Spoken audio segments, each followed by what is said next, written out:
CBS News legal contributor Jessica Levinson joins me now. She's a professor at Loyola Law School. Jessica, welcome. So how significant is convening a grand jury?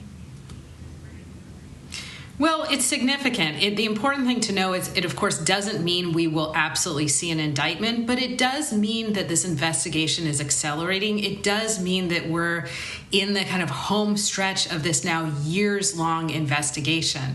So this isn't a grand jury where we're asking them in the initial stages to look at evidence that might lead to more evidence. I think this indicates that the district attorney thinks there really is a there and is saying to the grand jury, this is what's happened over 2 years, and we now want you to weigh in as to whether there is enough for an indictment.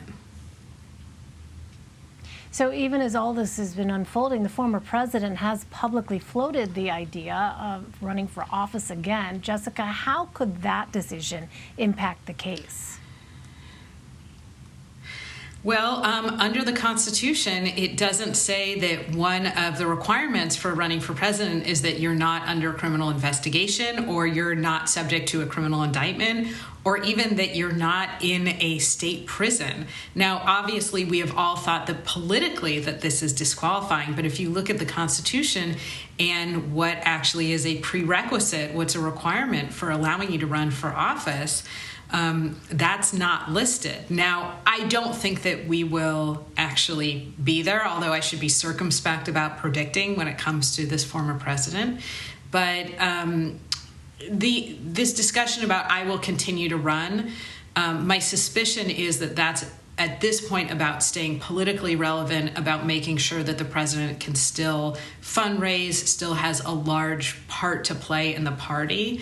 But kind of surprisingly for a lot of people, being subject to, again, an investigation, an indictment, or even being imprisoned in and of itself is not disqualifying under the Constitution.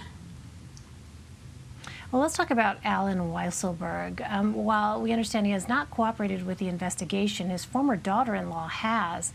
What do we know about him and his relationship with the former president?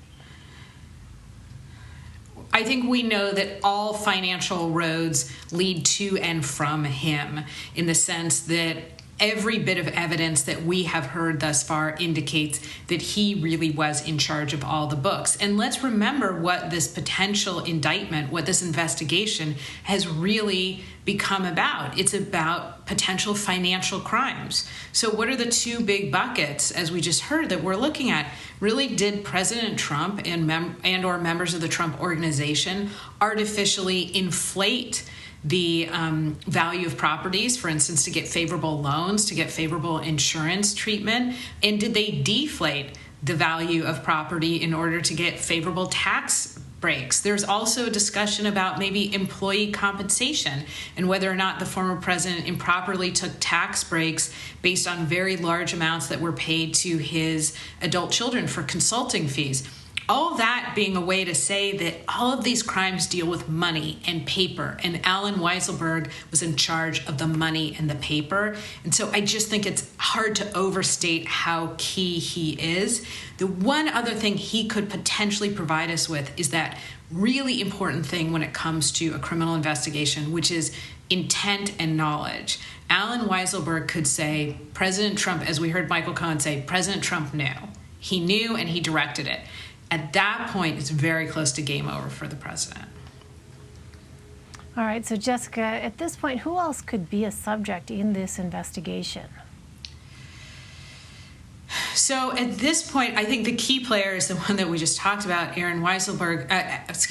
Weiselberg. But who else are we looking at? As we just said, maybe the president's adult children who were paid very large sums for consulting fees, and then the Trump organization apparently took tax breaks as a result.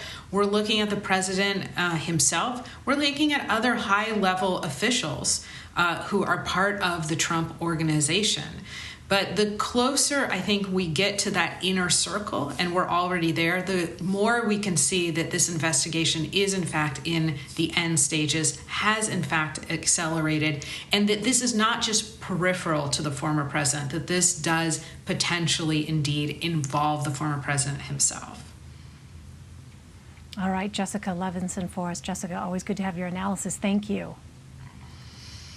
Thank you.